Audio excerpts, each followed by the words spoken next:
जय हिंद दोस्तों, सैनिक समाचारों में आपका हार्दिक स्वागत है। डीए बढ़ोतरी से नाराज हैं केंद्रीय कर्मचारी, आज बड़ा आंदोलन करने की तैयारी है। आखिर क्यों, कौन कौन कर रहा है? और 8th पे कमीशन पर शिवगोपाल मिश्रा जी ने कल जो 51 पेज का ड्राफ्ट बनाया उसका लॉजिक सभी के सामने रखा है। और मैं बात करूंगा, डॉक्टर मंजीत पटेल ने कहा है अब मुलाकात का दौर शुरू हो गया है, मुलाकात के लिए समय मांगा है 8CPC से। और बात करूंगा, कैबिनेट सचिव ने सेना के कमांडरों की मीटिंग ली। कैबिनेट सचिव यानी माननीय प्रधानमंत्री जी के प्रमुख सलाहकार, बिल्कुल कैबिनेट सचिव प्रमुख है डॉक्टर टीवी सोमनाथन ने। आखिर क्या है आगे की रणनीति?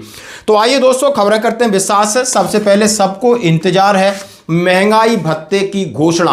भले वो 2% है मिनिमम, मैक्सिमम 3% है, वो 60 होगा 61 होगा वो बात अलग है। लेकिन उन्होंने कहा कि हमने होली तक इंतजार किया, जो कि हमेशा हम करते आए। मार्च पूरा निकल गया, उसके बाद सोशल मीडिया में इसकी चर्चाएं हुई, हमने अलग अलग स्टेटमेंट दिए, तब भी बात नहीं बनी। उसके बाद हमने पत्राचार किया, वित्त मंत्री को किया, कैबिनेट सचिव को किया, लेकिन फिर भी कोई जवाब नहीं आया। अब हमें आपने मजबूर किया है हड़ताल करने के लिए। आज 16 तारीख है और 16 तारीख को होगी हड़ताल। महंगाई भत्ता में देरी, केंद्र सरकारी कर्मचारी संगठन महंगाई भत्ता में देरी के विरोध में प्रदर्शन करेंगे। इन्हें letter to cabinet secretary of India यानी कैबिनेट सेक्रेटरी को चिट्ठी लिखी है confederation of central government employees and worker ने। उन्होंने कहा है कि गवर्नमेंट ने इसको होल्ड करके रखा हुआ है और आज हम 16 तारीख को हड़ताल कर रहे हैं। हमारा 3 महीने का एरियर और बढ़ा हुआ डीए जो कि जनवरी 2026 से प्रभावी है उसकी घोषणा करें। अब आप ये न्यूज़ दे सकते हो, भारत के मंत्रिमंडल सचिव को संबोधित एक पत्र में केंद्रीय सरकारी कर्मचारियों ने 16 अप्रैल 2026 को सभी कार्यालय स्थल पर भोजन के समय विरोध प्रदर्शन की बात की है। सूचित किया जाता है कि श्रमिक संघ के संबंधित संगठनों को आज यानी 16 तारीख को अपनी अपनी जगह पर हड़ताल करेंगे। और उसमें कहा गया है कि आयकर विभाग है, डाक विभाग है, कृषि विभाग है, भारतीय वनस्पति सर्वेक्षण, भूभाग सर्वेक्षण, भारतीय अन्य जितने भी विभाग हैं वो आज काम बंद करेंगे और सरकार के ऊपर दबाव बनाएंगे। 1 जनवरी 2016 को 7वें वेतन आयोग लागू होने के बाद सरकार ने महंगाई भत्ते की घोषणा में इतनी देरी कभी नहीं की है। कई कर्मचारियों को उम्मीद थी कि सरकार होली यानी 4 मार्च से पहले करेगी, लेकिन अभी तक सरकार ने इसके ऊपर कोई एक्शन नहीं लिया है। सरकार ने आखिरी बार महंगाई भत्ता कब किया था, महंगाई भत्ता कितना हो सकता है, अलग अलग कयास लगाए जा रहे हैं, 2 या 3 हो सकता है, लेकिन इसकी देरी से नाराज हैं केंद्रीय कर्मचारी संगठन। तो दोस्तों कल बुधवार को भी कैबिनेट बैठक थी। अब वहां पर उन्होंने अपना मसौदा तैयार किया यानी महिलाओं को ये नारी शक्ति बंधन अधिनियम जो कि आज से संसद का अधिवेशन शुरू हो रहा है, उसके अंदर अपनी सीटों को बढ़ाने की बात की है कि जो हमारे 543 सांसद हैं उनको 850 सांसद चाहिए, क्योंकि हम देश का विकास करने के लिए नेताओं की ज़्यादा ज़रूरत है, बाकी किसी की ज़रूरत है या नहीं है ये बात प्रमाणित है। तो इसके ऊपर आपको क्या है कहना? धन्यवाद दोस्तों। अब मैं बात करूंगा, सबसे दारोमदार है तो शिवगोपाल मिश्रा जी हैं जो कि JCM स्टाफ साइड के सचिव भी हैं और रेलवे फेडरेशन के महासचिव हैं, और लगातार वेतन आयोग से लगातार बातचीत की है, निगोशिएशंस किया है, यानी जितना पत्राचार किया है। तो उन्होंने जो कल ड्राफ्ट तैयार किया उसमें लिखा है सभी के लिए कि 8वें वेतन आयोग से जुड़ी महत्वपूर्ण जानकारी मैं साझा कर रहा हूँ। नेशनल काउंसिल JCM के सेक्रेटरी रूप में हमारी ओर से 8वें वेतन आयोग को तय सीमा से काफ़ी पहले आज हमने मेमोरेंडम भेज दिया है। महंगाई बढ़ रही है, जीवन की आवश्यकताओं को ध्यान में रखते हुए कई अहम मांगें रखी गई हैं। इनमें से फिटमेंट फैक्टर जब हमने वर्कआउट किया तो 3.833+ आया है। इसी के आधार पर न्यूनतम वेतन जो 18,000 के स्थान पर 69,000 करने का, अधिकतम वेतन 2,15,000 रखने का हमने प्रस्ताव दिया।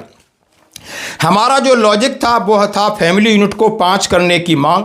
इस बार एक महत्वपूर्ण बदलाव के रूप में पुरुष और महिला को बराबर यूनिट वैल्यू आपको देनी होगी और दोनों को समान रूप से 1-1 यूनिट देने का प्रस्ताव रखा है। साथ ही माता पिता को भी फैमिली यूनिट में शामिल करने की मांग की गई है। यानी अभी तक फैमिली यूनिट 3 थी और 3 थी 4 लोगों के बीच में, यानी सेल्फ, वाइफ और 2 बच्चे, यानी सेल्फ का 1 यूनिट, वाइफ की 1 यूनिट, बच्चों का आधा आधा, यानी 4 लोगों में 3 यूनिट थी। अब माता पिता को बढ़ा दिया जाएगा तो माता को 1 यूनिट, पिता को 1 यूनिट, यानी पहले की 3, 2, 5 यूनिट की बात उन्होंने इस तरीके से रखी। सालाना वेतन वृद्धि 6% की बात रखी। अधिकतम कर्मचारियों को अधिक लाभ पहुंचाने के मकसद से पे लेवल को मर्ज की बात की है, और जो कि हम बता चुके हैं, डिटेल में हम आपको बोर्ड पर समझाएंगे कि आखिर क्या, किस पे लेवल को मर्ज करेंगे, कौन सा पे लेवल रहेगा, इससे क्या फायदा होगा।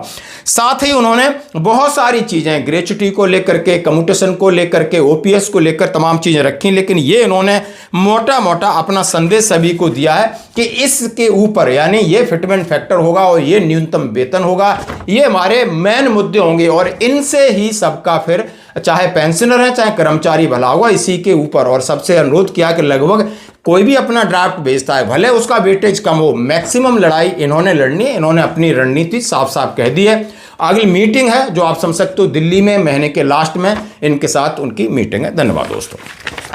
बढ़ते हैं एक और खबर की तरफ। जैसा कि डॉक्टर मंजीत पटेल, जो कि all India NPS employees federation के अध्यक्ष हैं, उन्होंने 8वें वेतन आयोग को मेमोरेंडम कल रात को भेज दिया। डिप्टी सेक्रेटरी साहब से कमीशन के साथ इंटरेक्शन करने की गुजारिश की है और उन्होंने bonus, children education allowance, CL, EL, HPL, TA, medical आदि में अमूल रिफॉर्म करने के लिए बहुत सारे पॉइंट्स उन्होंने उसमें डाले हैं और जेसीएम ने भी अपना मेमोरेंडम जारी कर दिया है। उम्मीद है कि इस बार पे कमीशन कर्मचारियों के लिए सुखद परिणाम लेकर आएगा।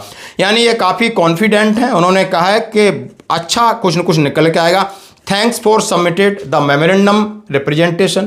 The same has been received in the commission. The commission may reach out you and email address and mobile number provided by you. And additional information clarification is required so and so. यानी उन्होंने इस बात को confirm कर दिया। धन्यवाद दोस्तों। अब मैं बात करूंगा, मैं कैबिनेट सचिव की बार बार बात कर रहा हूं कि आखिर हैं कौन, तो जरा उनको भी मैं आपको दिखाता हूं।